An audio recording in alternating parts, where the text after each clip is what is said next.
coaction à la date à laquelle vous avez déposé la requête, c'est-à-dire au 15 octobre. Parole en dernier, qui donnera son avis. Et ensuite, ce qu'il demande à la Cour, c'est de vérifier que l'intérêt de l'enfant.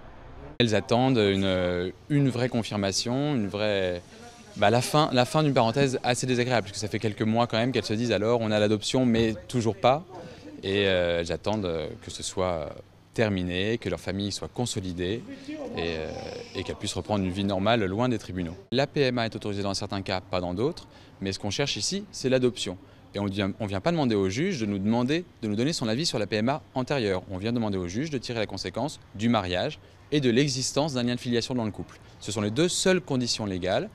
Et la Cour de cassation a bien dit, lorsque ces conditions légales sont remplies, alors la PMA n'est pas un obstacle. On est dans une évolution juridique qui va aboutir à ce que des couples de femmes qui vont demander l'adoption lorsqu'elles ont eu recours à la PMA devraient être normalement prononcées, même si elles ont eu recours à la PMA à l'étranger.